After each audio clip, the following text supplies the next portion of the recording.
మహబూబ్ నగర్ జిల్లా BRS party కార్యాలయంలో దీక్షా దివస్ ఘనంగా నిర్వహించారు.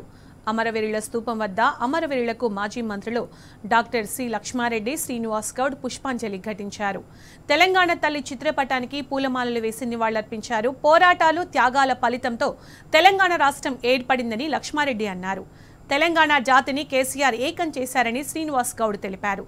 తెలంగాణకు జరుగుతున్న అన్యాయంపై కేసీఆర్ జాతిని జాగృతం చేశారని స్పష్టం చేశారు.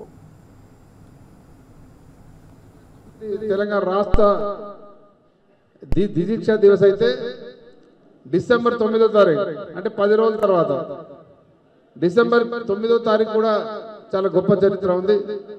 అసలు నిజంగా మన తెలంగాణ రాష్ట్ర ప్రకటన రాష్ట్రం సిద్ధించిన తారీఖు అంటే కేసీఆర్ గారు 29 నాడు ఇక్కడ దీక్ష స్టార్ట్ చేస్తే ఆ దీక్ష ఫలితంగా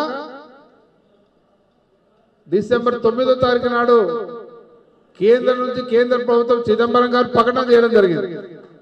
ఏం ప్రకటన చేశారు?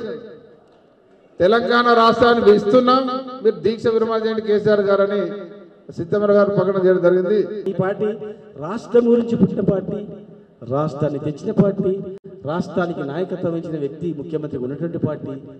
ఎందుకు రాష్ట్రం కావాలనో బాధలు చూసినటువంటి వ్యక్తులం కనుక ప్రతి ఒక్క వర్గాన్ని ఒక కులము అనేది లేదు మనకి పార్టీలో, ఒక కులము మతం అనేది లేదు. సందర్భాన్ని బట్టి మనం మాట్లాడవచ్చు, సందర్భాన్ని బట్టి పార్టీకి లాభం అయ్యేటట్లు మనము చేర్చొచ్చు. కానీ అంతిమంగా ఈ రాష్ట్రం బాగుపడాలనేటువంటి ఆలోచనటువంటి వ్యక్తులమే కనుకనే ఇప్పుడు ఒక ఇండస్ట్రీ లేనటువంటి ఊరు, ఒక ఇండస్ట్రీ, ఒక చదువు లేనటువంటి ఊర్లు, గ్రామాలు ఇలా మహబూబ్నగర్ జిల్లా జడ్చెల్ల కానీ, మహబూబ్నగర్ కానీ, దేవరగారు కానీ, వ్యవసాయంలో చూసుకోండి, ఎడ్యుకేషన్లో చూసుకోండి, ఇండస్ట్రీ చూసుకోండి, ఎక్కడ పోయింది? మళ్ళీ పెద్దపాలు మిగితే కిందికి వచ్చినట్టు వచ్చింది. కానీ మళ్ళీ దీన్ని ఏం కాదు, మేము లక్ష్మణ్ గారు, మేము మళ్ళీ జిల్లా ఉన్నటువంటి నాయకులు అందరం కూడా కలుసుకుంటాం. నిజమైన కార్యకర్తను మేము కాపాడుకుంటాం. నిజమైనటువంటి నాయకుని ఖచ్చితంగా వారికి అండదండ